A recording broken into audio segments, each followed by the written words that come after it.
All right, for his analysis on the Prime Minister's big swing today through Victoria and more, let's bring in Sky News political editor Andrew Clennell. He joins me now from Sydney. Andrew, I'm sure you watched the PM out in the hustings today. It felt very campaign-like for me, although Trudy's accurate. Horrifying, though, to hear her say the marginal seat of Higgins. I remember when Peter Costello was in Higgins, it was one of the blue ribbon Liberal seats down in Victoria. But how did he look, do you think?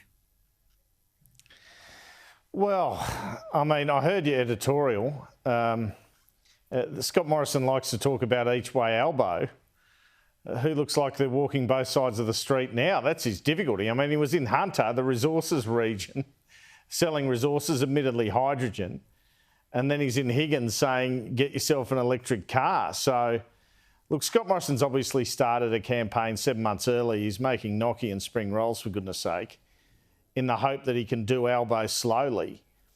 But the only problem with that is, where's the wedge? And it seems to me right now, Scott Morrison's pretty much wedging himself, Peter. So I see difficulty ahead. I know you've said to me on the program before, watch the seats they go to. I agree with that. I think Hunter's an optimistic visit. And I'm interested to see where he's playing defence, and that is Higgins. And probably also, by the nature of the fact he's there, the neighbouring Kooyong. And I know when it came to net zero, Josh Frydenberg was a big advocate because they're worried about these inner city votes. They've got to keep the Queensland votes and hang on to the inner city votes as well. It's a very difficult balancing act. It's one Bill Shorten couldn't cope with last campaign. And now Scott Morrison's facing a similar challenge. And that's, of course, why they're talking about the environmental issues from the position of the climate change lobby. You can talk about the environment issues from the position of a tax debt and deficit and household incomes like Abbott did back in 2013, but they haven't got that nuance there at the moment. And the only other thing that would get them off this issue is if they actually, as you rightly point out, had a wedge, picked a fight with Labor. I keep talking about the cultural issues of education and more.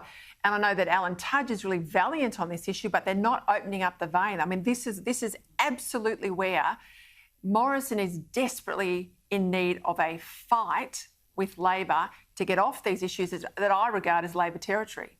Well, he's trying, but he's not. He's trying with the policies from the last election. And that just doesn't work, does it? So he says, you know, 27 times they mentioned choice in that document today. So they're trying to say we're about choice, they're about tax to get there. And then Albanese says, I won't have a target. So what does that leave you with? Now, that's not to say there aren't a lot of shortcomings with Anthony Albanese as a policy-free zone pretty much for a start. But at the moment, he can afford to be because Morrison's behind. Yeah, but just get out into the real world. Get out into the real world. I tell you, people are not talking about Glasgow targets and EV charging stations. Less than 2% of the country own an EV in terms of broader car sales.